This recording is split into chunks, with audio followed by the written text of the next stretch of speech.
Uniform civil code వచ్చినప్పుడు మొన్న triple తలాక్ తీసేసినప్పుడు ముస్లిం మహిళలు ఎంత సంతోషపడతారో దానికి 10 ఇంతలు ఎక్కువ సంతోషపడతారు. ఎందుకంటే एक मियाँ को एक ही बीवी होगी, एक मियाँ को एक ही बीवी होगी. इससे मुस्लिम महिला का सेल्फ रेस्पेक्ट बढ़ेगा. इस पे स्टैंड क्या है आपका कांग्रेस पार्टी का? కాబట్టి రేపు పాపులేషన్ కంట్రోల్ జనాభా నియంత్రణ చేయాలన్నా రేపు మన ఆర్టికల్ 370 మళ్ళా తెచ్చి పెడతా అంటాడు కాంగ్రెస్ వాడు. అన్నా ఎస్సీ ఎస్టీ రిజర్వేషన్ తీసేసింది ఎవరు చెప్తా మీకు? చరిత్రలో Congress party SC ST reservation తీసేసింది. అలీగఢ్ ముస్లిం యూనివర్సిటీ దాని పేరు ముందర 1875లో పెట్టిన యూనివర్సిటీ కాలేజ్ అది మొహమ్మదన్ ఆంగ్లో ఓరియంటల్ కాలేజ్ దాని పేరు మార్చి 1981లో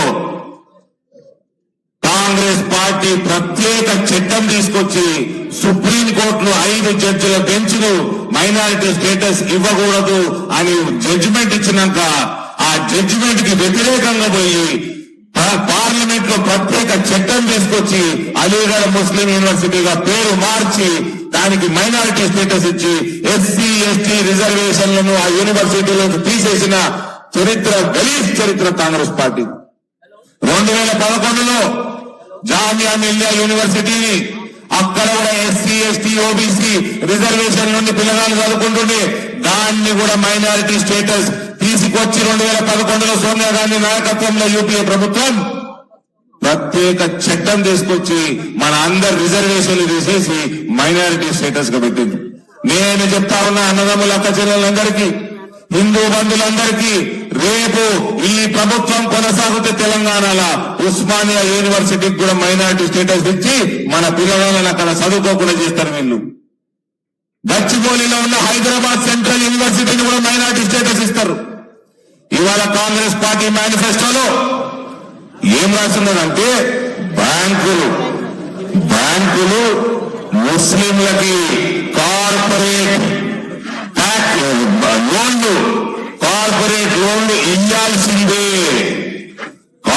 లోన్లు ఇవ్వాల్సిందే దానికి గ్యారంటీగా వాళ్ళు ఉంటారంట. అంటే దేశాన్ని ఎక్కడ తీసుకుంటూ దోచుకొని మన బ్యాంకులను దోచుకొని కూడా ముస్లింలకు పెట్టడానికి సిద్ధమైపోతున్నారు కాంగ్రెస్ పార్టీ. రేవంత్ ఇది పార్లమెంట్ ఎన్నిక, ఇది దేశ ప్రధానిని ఎన్నుకునే ఎన్నిక. మీ పార్టీ సిటిజన్షిప్ అమెండ్మెంట్ యాక్ట్ మీద మీ స్టాండ్ ఏంటి? మీ పార్టీ స్టాండ్ ఏంటి? యూసీసీ మీద మీ పార్టీ స్టాండ్ ఏంటి? ఎన్ఆర్సీ మీద మీ పార్టీ స్టాండ్ ఏంటి? ఆర్టికల్ 370 మీద ఏంటి? అయోధ్యల రామ మందిరం స్వాగతించలేని దౌర్భాగ్యులు మీరు. రేపు మేము మథురాల కృష్ణ మందిరం కూడా కడతాము. దాని మీద మీ స్టాండ్ ఏంటి? కాశీ మీ స్టాండ్ ఏంటి? కాశీ మీద ఎన్ని రోజులు ముస్లిం ఓట్ల కోసం గాడిద చాకిరీ చేస్తారు? ఎన్ని రోజులు ముస్లింల ఓట్ల కోసం ఎటు చాకిరీ చేసి వాళ్ళకు మస్కాలు కొట్టుకుంటూ తిరుగుతారు? ఇది నరేంద్ర మోడీ ప్రభుత్వం. ప్రపంచాన్ని నరేంద్ర మోడీ వాళ్ళ ఏడున్నాడు. ప్రపంచానికి దిక్సూచిగా నిలబడ్డ నాయకుడు. ఒకప్పుడు దుబాయ్లా, మస్కట్లా, సౌదీలా బొట్టు పెట్టుకుంటే దెబ్బలు తింటున్న హిందువులు ఇవాళ తిలకాలు దిద్దుతున్నారు, కణాలు కడుతున్నారు. మన కోసం కట్టిన గుడిలల్లా పూజలు చేస్తున్నారు, యాగాలు చేస్తున్నారు. స్మరణలను ఇస్తూ అక్కడ ఉన్న తోకరాజులు రంజాన్ మాసంలో సాయంత్రం మన మందిరాలకు పోయి మన ప్రసాదం తిని రోజా ఇష్టపెడుతున్నారు, ఉపవాసం ఇష్టపెడుతున్నారు. అది నరేంద్ర మోడీ ఘనత. ఇది నరేంద్ర మోడీ ఎన్నిక. అబద్ధాలు చెప్పకు.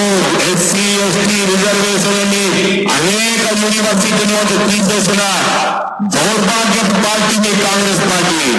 ఇవాళ అందరి మధ్య పెట్టడానికి మన అక్క చెల్లెళ్ళకి మోసం చేసి పెళ్ళైతే కులం బంగారం పెట్టాను.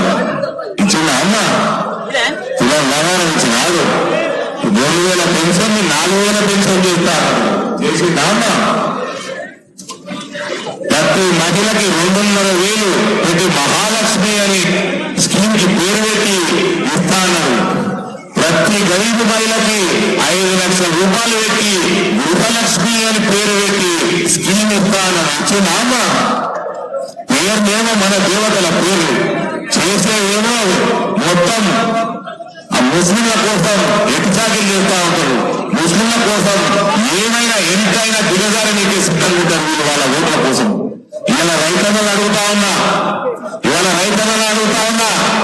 మీకు 500 బోనస్ ఇచ్చినారు. 2 పంటలు అయిపోయినాయి.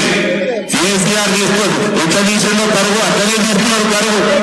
ఇవాళ ప్రైవేటు రైస్ మిల్లు లేకపోతే ఇవాళ మన వరి రైతుల గతి చాలా ఇబ్బందికరంగా ఉంటుంది.